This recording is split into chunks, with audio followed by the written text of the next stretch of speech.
Hello बच्चों। तो आप सब कैसे हैं? आई होप कि सब अच्छे होंगे।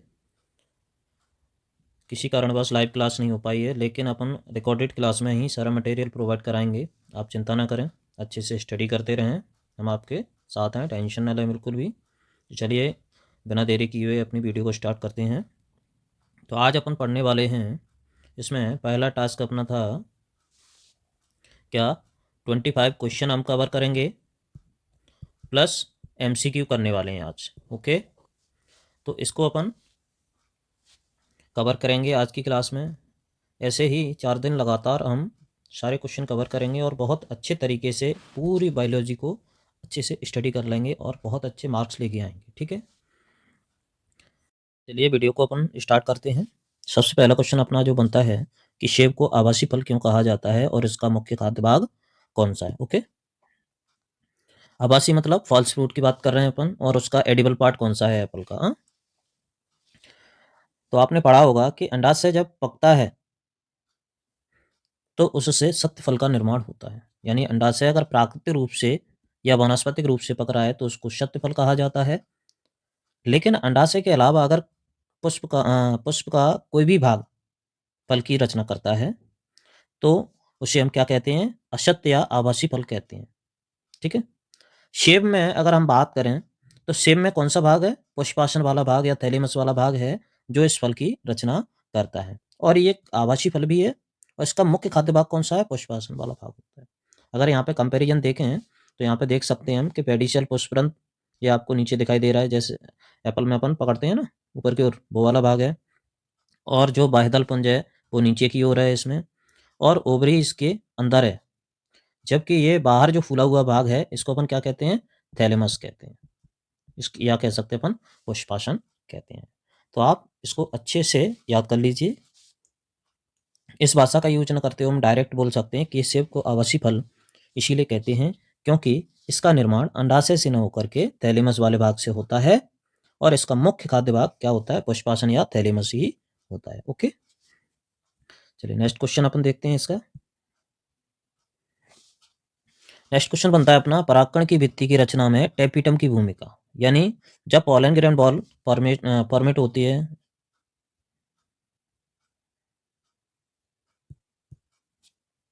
नेक्स्ट क्वेश्चन है अपना, परागकण की भित्ति की रचना में टेपिटम की भूमिका लिखिए। यहाँ बोल रहे हैं कि पॉलन ग्रेन्स के फॉर्मेशन के टाइम पे टेपिटम का क्या रोल है।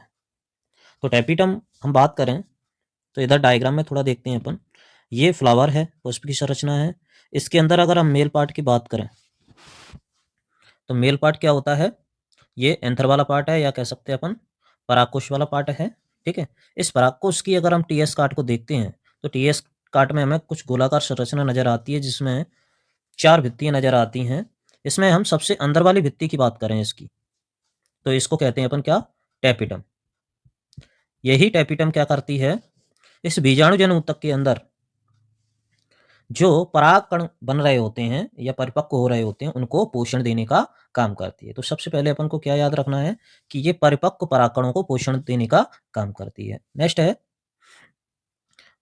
परागकण की बाह्य भित्ति की रचना में, यानी परागकण की क्या करती है, ये बाहरी जो भित्ति होती है जिसको अपन कहते हैं अपन बाह्य छोर, जो स्पोरोपोलन की बनी होती है, उसको भी बनाने में महत्वपूर्ण भूमिका निभाती है।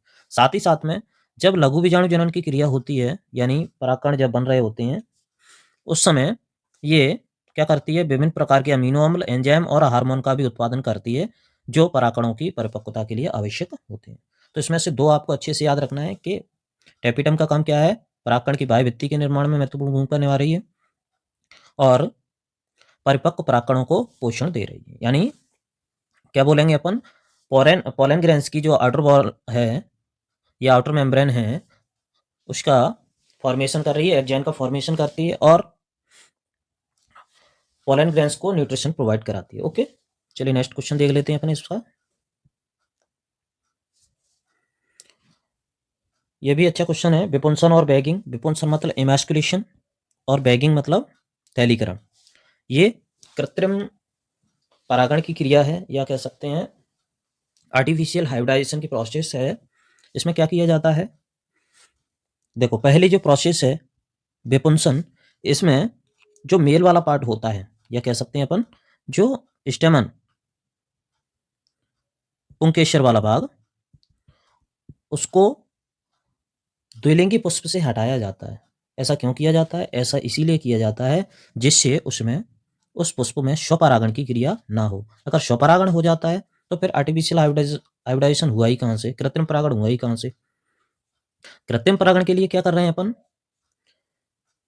बाहर से चयनित परागणों का अपन उपयोग करेंगे। तो चयनित परागणों का उपयोग कब कर पाएंगे? जब हम कोई द्विलिंगी पुष्प है तो उसमें से एक पार्ट को हटा दिया जाएगा।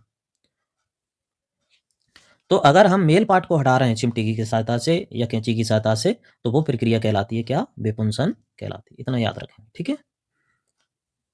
यानी स्टेमन वाले पार्ट को परिपक्व होने से पहले ही रिमूव कर देना, हटा देना, उसको कहते हैं अपन विपुंसन या एमास्कुलेशन। नेक्स्ट, थैलीकरण या बैगिंग, नाम से ही समझ में आ रहा है। बैगिंग यानी बैग में पैक किया जा रहा है। तो यहां पर देख पा रहे हैं हम कि जो स्त्रीकेसर वाला भाग है उसको क्या किया जाता है, बटर पेपर या पॉलीथीन से या कागज से क्या कर देते हैं, कवर कर देते हैं, ढक देते हैं उस। ऐसा क्यों करते हैं? जिससे कोई भी बाहरी, जैसे माध्यम कह सकते हैं या पॉलिनेटर्स कह सकते हैं, वो आकर के फूल पे बैठेगा और बैठने के बाद क्या करेगा, वो परागकणों को छोड़ देगा वहां पे। तो हो सकता है कि वहां पे पॉलिनेशन या परागकण की क्रिया हो जाए।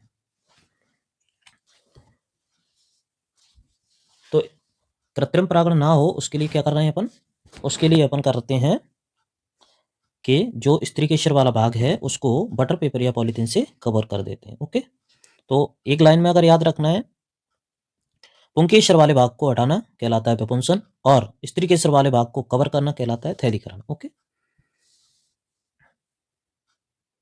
अगला क्वेश्चन है अपना, स्वपरागण और परपरागण में अंतर। अभी हम बात कर रहे थे कृत्रिम परागण की, अब बात करेंगे हम प्राकृतिक परागण की। यहाँ पे कोई भी इन्वॉल्व नहीं है, ह्यूमन इन्वॉल्व नहीं है इसमें। यहाँ पे पुष्प अपने आप परागण की क्रिया करेगा, मतलब उसमें कोई भी पॉलिनेटर आ सकता है या पुष्प के अंदर स्वयं होगी। तो यहाँ पर पढ़ते हैं अपन स्वपरागण की क्रिया और परपरागण की क्रिया। स्वपरागण में क्या पढ़ते हैं अपन, पहले तो हमको पता होना चाहिए परागण की क्रिया क्या होती है। तो परागण में क्या पढ़ते हैं अपन, किस एंथर वाले यानी पुंकेसर वाले भाग से, इसके अंदर क्या भरा होता है, पोलन ग्रेन्स यानी परागकण भरे होते हैं। तो वो परागकण क्या होते हैं, स्त्री केसर वाले भाग पे पहुंचते हैं। यानी पोलन ग्रेन्स कहाँ पहुंच रहे हैं, स्टिग्मा वाले पार्ट पे पहुंच रहे हैं, ट्रांसफर हो रहे हैं। उस प्रोसेस को अपन क्या कहते हैं, पॉलिनेशन या परागकण कहते हैं, सॉरी परागण कहते हैं। ठीक है, कि परागकणों का वर्तिकाग्र वाले भाग पे पहुंचना क्या कहलाता है, परागण कहलाता है। अब हम बात करें स्वपरागण किसे कहते हैं। स्वपरागण की क्रिया या तो एक ही पुष्प में होगी या एक ही पौधे के दूसरे पुष्प में होती है। वहां पर जो पोलन ग्रेन्स हैं या परागकण हैं, उनको वर्तिकाग्र पर पहुंचाने के लिए किसी माध्यम की जरूरत नहीं होती है। स्वपरागण की क्रिया देखो यहाँ पे लिखा भी है, पढ़ेंगे अपन कि इस प्रक्रिया में परागकण क्या होते हैं, उसी पौधे के स्त्री केसर वाले भाग पे पहुंच जाते हैं। ठीक है, और जब उसी पौधे में ही पहुंच रहे हैं तो कोई माध्यम की भी आवश्यकता नहीं कि कोई ले जाने वाले भी नहीं चाहिए हमें। और जब स्वपरागण की क्रिया होनी है तो उसमें दो चीज इंपॉर्टेंट है कि जो परागकोश यानी जिसमें क्या बन रहे हैं, परागकण बन रहे हैं, और जिस पर परागकण पहुंचना है, उन दोनों का एक साथ परिपक्व होना जरूरी है, तभी परागण की क्रिया संपन्न हो पाएगी। और जो सेल पॉलिनेशन या कह सकते हैं स्वपरागण की क्रिया होती है वो द्विलिंगी पुष्पों में यानी बाइसेक्सुअल फ्लावर में होती है। क्या क्या समझे हम, कि अगर सेम फ्लावर में प्रोसेस हो रही है पॉलिनेशन की तो उसको अपन सेल पॉलिनेशन कह रहे हैं, कोई मीडियम या कह सकते हैं पॉलिनेटर की रिक्वायरमेंट नहीं है। और यहाँ पर स्टेमन सॉरी एंथर और स्टिग्मा, इन दोनों का मैच्योर होना जरूरी है सेम टाइम पर, और बाइसेक्सुअल फ्लावर होना चाहिए। अगर हम इसका अपोजिट पढ़ें, पर परागण, पर परागण में क्या पढ़ रहे हैं, यहाँ बोल रहे थे कि उसी पौधे में होना चाहिए, यहाँ पढ़ रहे हैं अपन कि प्रक्रिया कहाँ होगी, परागकण कहाँ होंगे, दूसरे पुष्प के वर्तिकाग्र वाले भाग पहुंचते हैं। जैसे यहाँ पे देख पा रहे हैं अपन, एक पुष्पजेरा, एक पुष्पजेरा, यहाँ पर पॉलन ग्रैंस यानी परागकण परागकोश वाले भाग से निकले, और निकलने के बाद किसी माध्यम के द्वारा, यहाँ पे आपको दिखाई दे रहा है पॉलिनेटर्स यानी मधुमक्खी है यहाँ पे, वो क्या कर रही है, पोलन ग्रैंस को दूसरे पुष्प की स्टिग्मा यानी वर्तिकाग्र पर ले जाके छोड़ देगी। उस प्रक्रिया अपन को क्या कहेंगे, क्रॉस पॉलिनेशन कहते हैं। ठीक है, इसमें हमने क्या क्या देखा, कि परागकण दूसरे पुष्प पे पहुंच रहे हैं, ठीक है। दूसरी बात, यहाँ पे किसी पॉलिनेटर की रिक्वायरमेंट है, यानी परागकण को ले जाने के लिए किसी माध्यम की आवश्यकता है। वो माध्यम कोई कीट हो सकता है, जल भी हो सकता है और वायु भी होती है। और इसमें ये जरूरी नहीं है कि परागकोश और वर्तिकाग्र सेम टाइम पे क्या हो, मैच्योर हो, परिपक्व हो। नेक्स्ट, यहाँ पर जो प्रक्रिया के लिए पुष्प का द्विलिंगी होना या एक लिंगी होना ये जरूरी नहीं है, कुछ भी हो सकता है, एक लिंगी हो, द्विलिंगी हो, कोई दिक्कत नहीं है इसमें, ठीक। चलिए नेक्स्ट क्वेश्चन है, लघु बीजाणु जनन और गुरु बीजाणु जनन में अंतर बताना है। अंतर बताने के साथ साथ क्वेश्चन में और भी कुछ पूछा गया है कि जो दोनों प्रक्रियाएं होती हैं उसके दौरान किस प्रकार का कोशिका विभाजन होता है और इन प्रक्रियाओं के अंत में कौन सी संरचनाएं बनती हैं। यानी आपका पूछा गया है माइक्रोस्पोरोजेनेसिस और मेगास्पोरोजेनेसिस में डिफरेंस के बाद इसमें आपका डिवीजन भी बताना है और लास्ट में कौन सी स्ट्रक्चर बनती है वो भी बताना है। तो इस तरह से ये क्वेश्चन क्या हो गया, 4 नंबर का हो गया और 4 नंबर में भी डिवाइडेशन हो गया।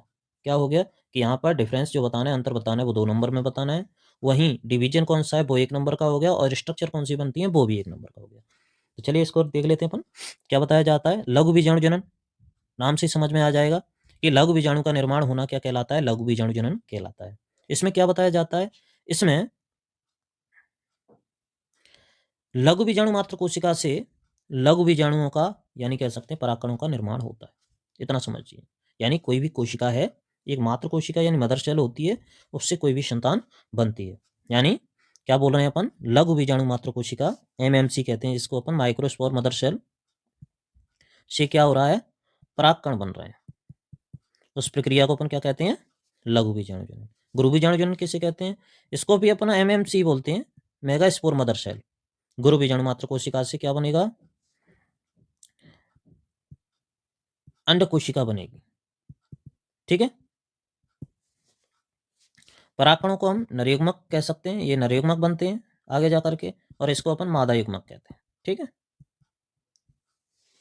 तो अपन को क्या याद हुआ कि लघु बीजाणु मात्र कोशिका से लघु बीजाणु का निर्माण लघु बीजाणु जनन कहलाता है और गुरु बीजाणु मात्र कोशिका से गुरु बीजाणु का निर्माण गुरु बीजाणु जनन कहलाता है।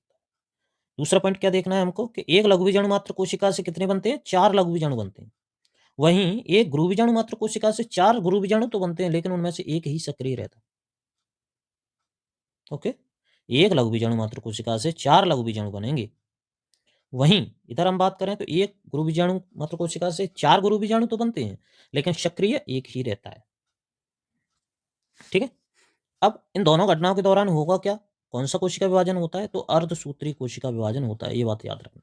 अर्धसूत्री मतलब, अर्धसूत्री मतलब यहाँ पर कोशिकाएं तो विभाजित हुई लेकिन गुणसूत्रों की संख्या आधी रह जाती है। इन प्रक्रियाओं के दौरान बनता क्या है लास्ट में, तो अभी अपन बात कर रहे थे, ये मैंने ऊपर बताया, क्या बनेगा, लघु बीजाणु से परागकण यानी नरयुग्मकोद्भिद और गुरु बीजाणु जनन के बाद में क्या बनता है, भ्रूणकोश यानी मादा युग्मकोद्भिद। ये याद रखना है, ठीक है। इस तरह से ये 4 नंबर का आपका क्वेश्चन बनता है, ठीक है। चलिए अगला देखते हैं अपन, पुष्पों में दोहरा निषेचन या डबल फर्टिलाइजेशन के प्रोसेस अपन पढ़ रहे हैं। डबल फर्टिलाइजेशन मतलब सबसे पहले तो हमको पढ़ना है फर्टिलाइजेशन यानी निषेचन क्या होता है। तो निषेचन के लिए हमको क्या बताना होता है, एक नर युग्मक बताना होता है अपन को, यानी नर कोशिका, और एक मादा कोशिका। ये दोनों क्या करती हैं, जब मिलती हैं तो उस प्रक्रिया को अपन निषेचन या क्या कहते हैं, फर्टिलाइजेशन कहते हैं, ठीक है।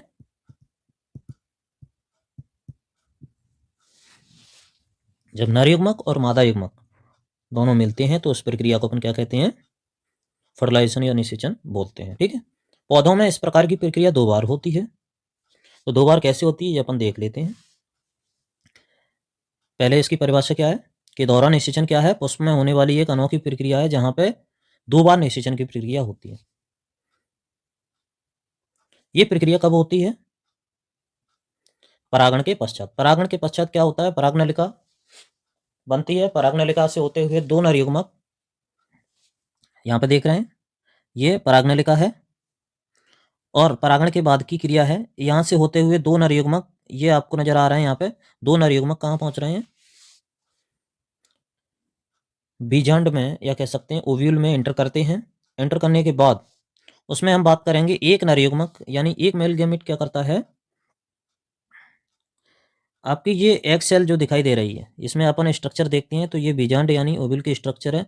तो पहली वाली जो नर युग्मक है या कह सकते हैं मेल गैमेट है वो किससे फ्यूज होगा, वो फ्यूज होगा आपका एग सेल से यानी अंड कोशिका से। तो फर्स्ट वाला किससे यानी मेल गैमेट कह सकते हैं यहाँ पे, पहला जो मेल गैमेट है या नर युग्मक है वो किससे निषेचित हो रहा है, अंड कोशिका से। एक नर युग्मक अंड कोशिका से निषेचित होता है और निषेचित होने के बाद यही सिनगेमी कहलाती है। इसी को टू फर्टिलाइजेशन या सत्य निषेचन कहते हैं। अब जब निषेचन होगा तो आपको पता है कि जाइगोट यानी कह सकते हैं युग्मनज बनेगा और युग्मनज जाकर के सीड का फॉर्मेशन करेगा। ओके, वहीं तो दूसरा मेल गैमेट का क्या काम है, दूसरे नर युग्मक का क्या काम है, तो दूसरा नर युग्मक जाकर के मिलता है किससे, ये आपको यहाँ पर नजर आ रही है जिसको ध्रुवी केंद्रक या केंद्रक कोशिका के अंदर जो आपके दो केंद्रक नजर आ रहे हैं इनको अपन द्वितीय केंद्रक भी कहते हैं। इनसे जाकर के क्या होगा, फ्यूज हो जाता है और बनाते हैं भ्रूण पोष की संरचना जो कैसा होता है, ट्रिप्लॉइड यानी त्रिगुणित होता है।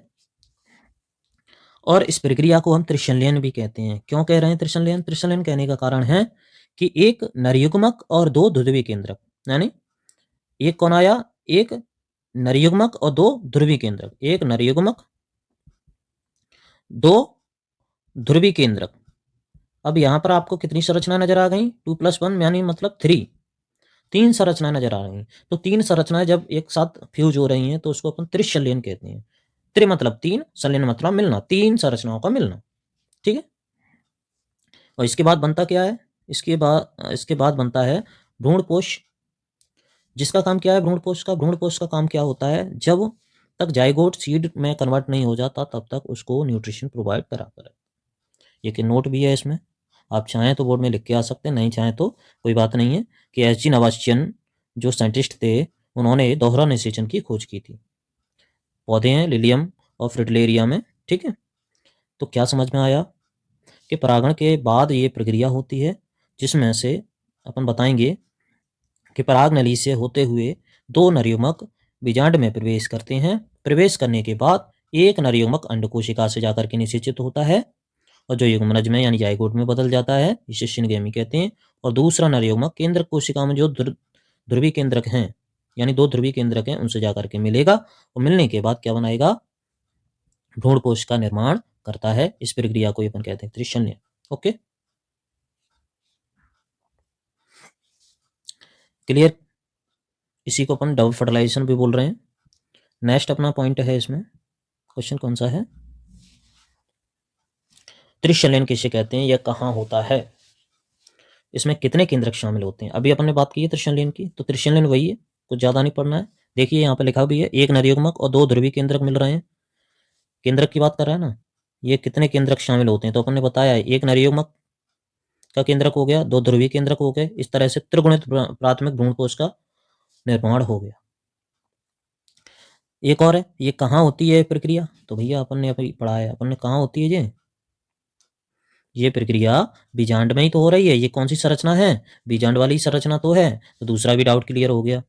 अब त्रिशल्यन किसे कहते हैं, तो त्रिशल्यन का आप स्पष्ट कह देंगे कि भाई ये द्विनिषेचन का एक चरण होता है जिसमें तीन अगुणित केंद्रक मिलते हैं, इसीलिए इसको अपन क्या कहते हैं, त्रिशल्यन कहते हैं। क्लियर, क्या क्या डाउट जवाब देना अपन को, त्रिशल्यन द्विनिषेचन का एक चरण है, इसमें तीन अगुणित केंद्रक शामिल होते हैं यानी तीन अगुणित केंद्रकों का संलयन होता है, इसीलिए इसे त्रिशल्यन कहते हैं। ये बीजांड में होती है और इसमें एक नरयुग्मक दो ध्रुवी केंद्रक मिलकर के त्रिगुणित प्राथमिक भ्रूणकोश का निर्माण कर लेते हैं। बस इतना याद रखना है।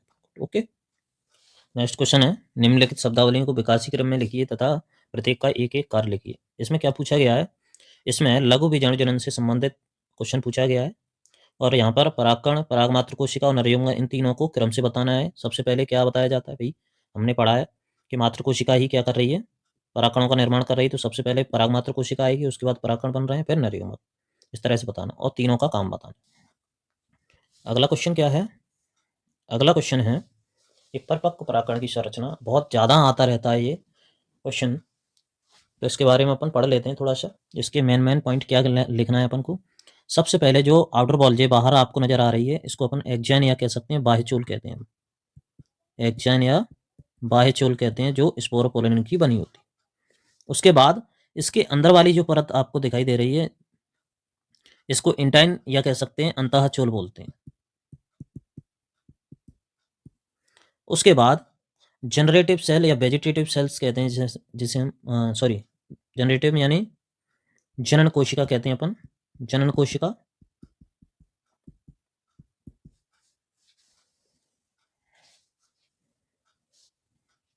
और ट्यूब न्यूक्लियस या ट्यूब शेल, इसको अपन कायिक कोशिका के अंतर्गत रखते हैं, कायिक कोशिका या वेजिटेटिव न्यूक्लियस भी बोल सकते हैं या वेजिटेटिव सेल भी बोलते हैं, ठीक है।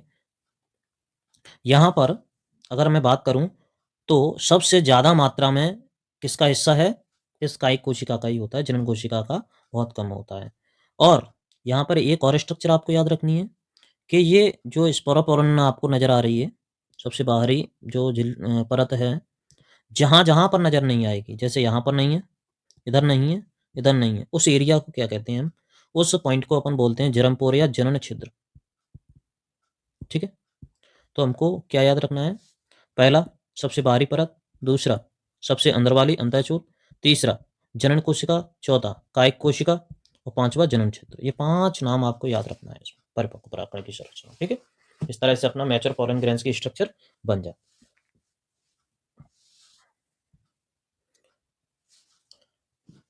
अब अपन बात करते हैं आवृतबीजी बीजांड की संरचना। यहाँ पे बोल रहे हैं ओविल की स्ट्रक्चर पूछी जा रही है, तो ओविल के स्ट्रक्चर में अपन को सिंपली क्या याद रखना है, कौन कौन सी ये नाम दिए गए हैं उतना ही याद रखना है। सबसे पहले हम जब इसकी स्ट्रक्चर बनाते हैं तो हमको उसका ऊपर वाला पार्ट यानी चलेजा कहते हैं, जिसको अपन निभाग बोलते हैं हिंदी में, निभाग।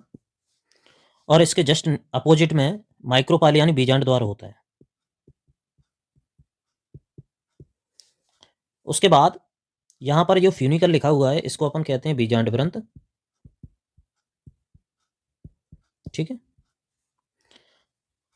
और अब बात करते हैं हम इसके किसकी, इंटेगुमेंट यानी लेयर की, आवरणों की बात करते हैं अपन। ये इंटेगुमेंट्स के बारे में बात कर रहे हैं। तो सबसे पहले वाला जो बाहर वाला है, आवरण लिख देते हैं यहाँ पे। इंटेगुमेंट मीन्स होता है आवरण, बाहर होता है बाह्य आवरण और अंदर वाला होता है अंत आवरण। इसके बाद यहाँ पर एक और सेल नजर आ रही है, न्यूशियलस, जिसको अपन क्या कहते हैं, बीजांड काय कहते हैं। उसके बाद हमको इसके अंदर एक स्ट्रक्चर नजर आ रही है, नजर आ रही है ना, जिसको अपन क्या कह रहे हैं, एम्ब्रियोसेक यानी भ्रूण कोश। अब अगर हम चाहें तो ये नाम जो सिनर्जिट्स एक्स या सेकेंडरी न्यूक्लियस एंटीपोडल सेल है, इतना दे भी सकते हैं और नहीं भी दे सकते हैं, ठीक है। इसमें अगर देना चाहें तो हम एक्स सेल यानी अंडकोशिका को दे सकते हैं नाम, अंडकोशिका आप लिख के आ सकते हैं। वैसे मैं इनकी हिंदी लिख देता हूँ सबकी। एंटीपोडल यानी प्रतिमुखी कोशिका होती हैं, प्रतिमुखी कोशिकाएं होती हैं। सेकेंडरी न्यूक्लियस मतलब द्वितीय केंद्रक होता है। और सिनर्जिस्ट मतलब होता है सहायक कोशिका। अब इसमें आपको कितने पॉइंट्स करके आना है, कम से कम सबसे पहले आपको याद रखना है, पहले नंबर पे चलेजा वाला पार्ट निभाग, दूसरा बीजांड द्वार, ठीक है, तीसरा इंटेगुमेंट याद रखना है, चौथा आपको न्यूक्लियस इसका याद रखना है, पांचवा आपको इसका एम्ब्रियोसेक याद रखना है, और छठवां नीचे वाला याद रखना है फ्यूनिकल, और सातवां वाला आप इसमें लिख भी सकते हैं, नहीं भी लिख सकते हैं। ये 6 पॉइंट आपको कम से कम याद रखना है, ठीक है। चलिए अगला क्वेश्चन अपना है इसमें, अच्छा क्वेश्चन है। प्रश्न तथा अंडाशय के दो कार्य बताना है।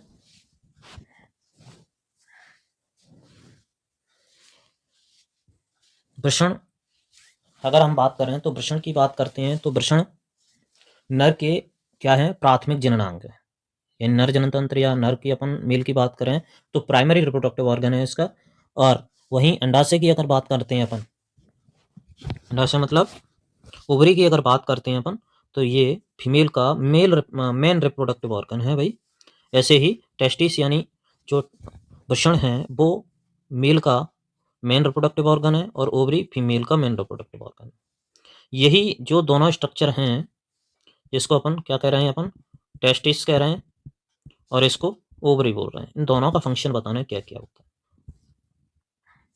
टेस्टिस में अगर मैं बात करूं तो टेस्टिस में किसका फॉर्मेशन होता है, स्पर्म यानी शुक्राणुओं का निर्माण होता है। वहीं ओवरी में किसका निर्माण होता है, अंडाणु, एग का निर्माण होता है, एग या ओवम का फॉर्मेशन होता है। तो पहला पॉइंट यहीं से क्लियर हो गया कि टेस्टिस में स्पर्म का फॉर्मेशन यानी शुक्राणुओं का निर्माण होता है, ओवरी में यानी अंडाशय में किसका निर्माण होता है, अंडाणुओं का निर्माण होता है। ओके, अब अगर बात करें तो इनके द्वारा टेस्टिस हो चाहे ओवरी हो, इनके द्वारा हार्मोन्स का सीक्रेशन किया जाता है, यानी हार्मोन्स रिलीज किए जाते हैं, जिसकी वजह से सारे काम इनमें हो पाते हैं। यानी अगर हम बात करें तो स्पर्म या ओवम का फॉर्मेशन भी इन्हीं पर डिपेंड करता है।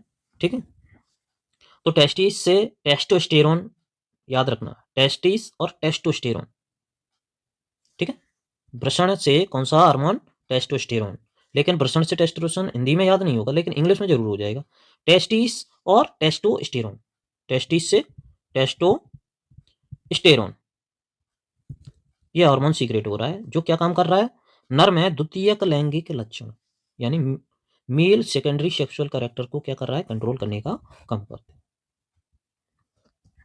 वहीं अपोजिट हम फीमेल में जाएंगे तो फीमेल में भी सेम क्या हो रहा है, एस्ट्रोजन और प्रोजेस्टेरोन हार्मोन सीक्रेट हो रहा है, जो क्या कर रहे हैं, फीमेल में भी सेकेंडरी सेक्सुअल कैरेक्टर को क्या कर रहे हैं, कंट्रोल करने का काम करते हैं। साथ ही साथ में मेस्ट्रुअल साइकिल को भी, या कह सकते हैं अपन मासिक चक्र को कंट्रोल करने का काम करते हैं। तो इस तरह से अपन को याद रखना है। ठीक है, पहला याद रखना है कि टेस्टिस में स्पर्म का फॉर्मेशन, ओवरी में एग का फॉर्मेशन, टेस्टिस से टेस्टोस्टेरोन हार्मोन जो क्या कर रहा है, मेल सेकेंडरी सेक्सुअल कैरेक्टर को कंट्रोल करने का काम करता है। वहीं ओवरी से क्या हो रहा है, एस्ट्रोजन और प्रोजेस्टेरोन हार्मोन रिलीज हो रहे हैं, जो क्या काम कर रहे हैं, फीमेल में सेकेंडरी सेक्सुअल कैरेक्टर और मेस्ट्रुअल साइकिल दोनों को कंट्रोल करने का काम करते हैं। ओके, चलिए नेक्स्ट क्वेश्चन अपन देख लेते हैं।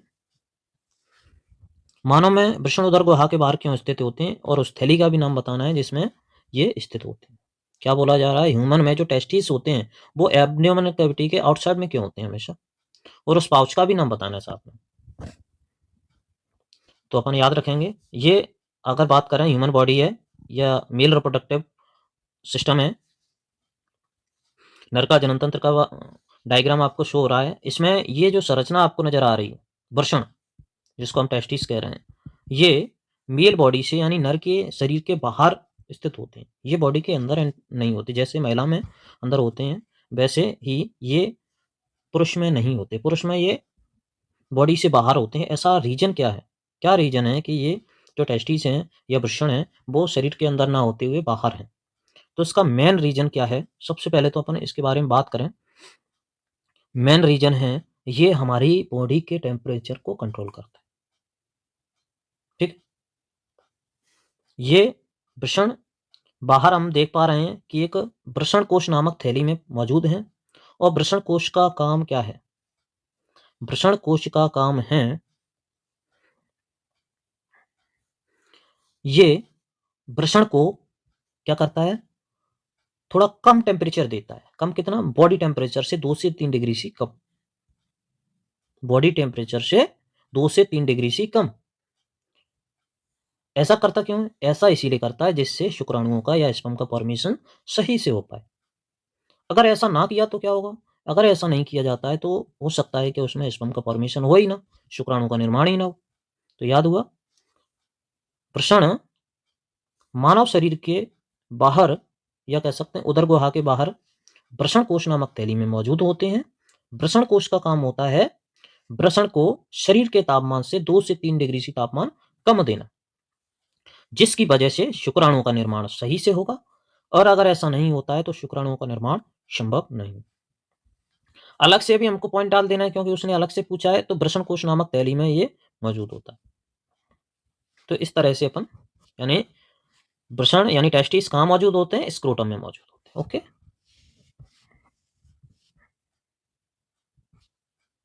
चलिए नेक्स्ट देख लिए, शुक्रिय प्रद्रव सेमाइनल प्लाज्मा। आपने पढ़ा होगा, जब टेस्टिस से यानी वृषण से किसका, स्पर्म का फॉर्मेशन हो जाता है, तो ये वाशा डिफेंस यानी शुक्र नलिका से होते हुए कहाँ पहुँचता है, शुक्राशय के समथिंग पहुँचता है, तो वहाँ पर जाकर के प्लाज्मा इसके साथ मिल जाता है। तो शुक्री प्लाज्मा में क्या क्या चीज़ मौजूद है इस प्लाज्मा में वो अपन देख लेते हैं थोड़ा सा। सेमाइनल जो फ्लूइड कह सकते हैं अपन, या शुक्री प्रद्रव है, इसके अंदर क्या क्या चीज़ मौजूद है जो शुक्राणु के लिए आवश्यक है। फ्रक्टोज शर्करा, फॉस्फेट और कैल्शियम आयन और म्यूकस श्लेष्मा भी मौजूद होता है तथा कुछ एंजाइम्स भी मौजूद होते हैं। तो इस तरह से प्लाज्मा और स्पर्म जब दोनों मिल जाते हैं, शुक्राशय में जब शुक्राणु पहुंचते हैं तो प्लाज्मा के साथ मिल जाते हैं, तो उस संरचना को, या कह सकते हैं अपन किस चीज का फॉर्मेशन करते हैं, वो फॉर्मेशन करते हैं शीमेन का, वीर्य का।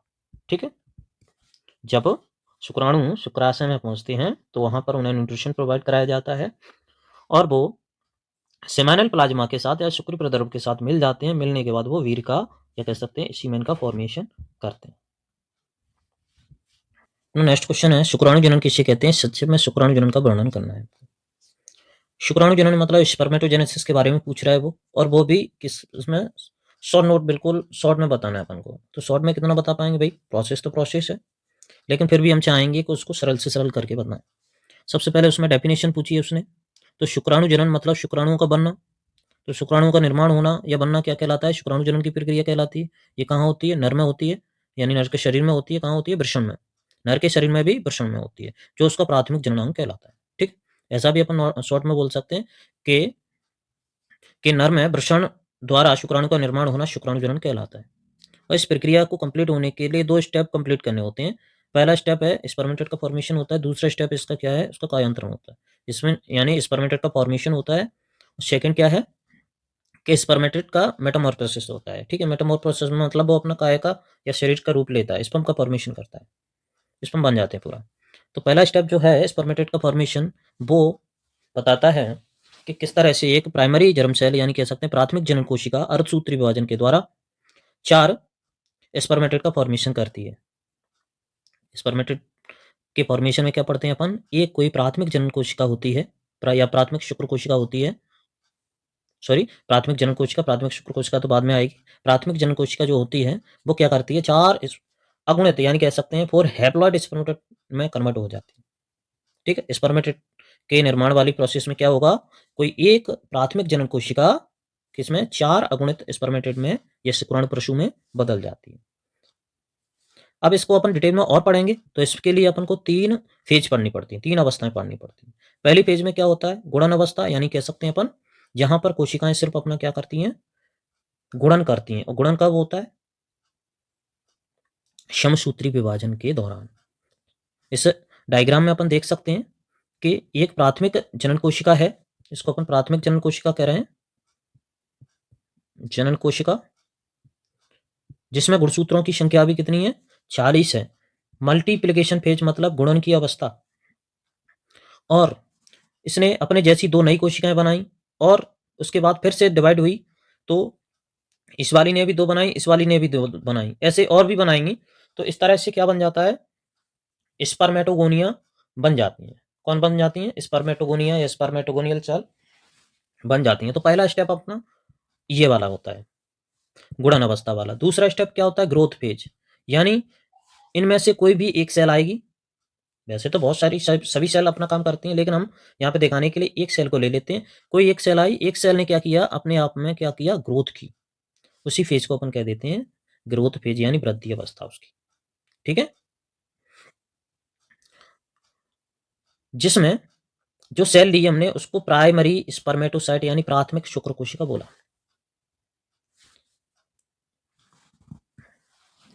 और वो प्राथमिक शुक्र कोशिका अब जब अपने जैसी नई कोशिकाएं बनाएगी, तो उसमें क्या देखने को मिलेगा हमको? उसमें देखने को मिलेगा कि कोशिकाएं तो वो बनाएगी अपने जैसी 2, लेकिन उसमें गुणसूत्रों की संख्या आधी रह जाती है। कितने हो गए? देखो 23 हो गए, 23। यहाँ पर फर्स्ट मियोसिस होता है, फर्स्ट मियोसिस। उसके बाद जैसे फर्स्ट मियोसिस हुआ, 2 सेल बन गई, 2 सेल को अपन ने क्या बोल दिया? Secondary spermatocyte. उसके बाद फिर से डिवाइड होंगी तो क्या बनेंगे, 4 स्पर्मेटेड का फॉर्मेशन कर दिया इन्होंने। और 4 स्पर्मेटेड फिर आगे जा करके किसमें चेंज होंगे, मेटामॉर्फोसिस की प्रोसेस होगी, स्पर्मेटोजोआ या कह सकते हैं स्पर्म का फॉर्मेशन करेंगे। ये 4 क्या कहलाते हैं, स्पर्म कहलाते हैं। ये स्पर्म कैसे होते हैं, नॉन मोटाइल होते हैं। नॉन मोटाइल अपन कह सकते हैं अचल। ओके,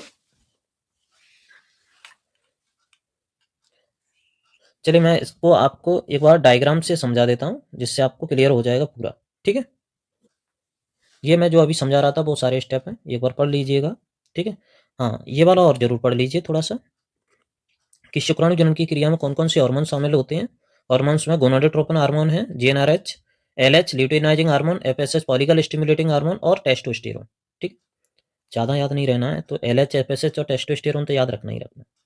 हो सकता है क्वेश्चन आपको इस तरह से पूछ ले कि शुक्राणु जनन क्या है, इस क्रिया में कितने हार्मोन शामिल होते हैं, तो आपको क्या बताना है भाई, नर में वृषण के द्वारा शुक्राणुओं का निर्माण क्या कहलाता है, शुक्राणु जनन कहलाता है, और इसमें ये वाले हार्मोन शामिल होते हैं।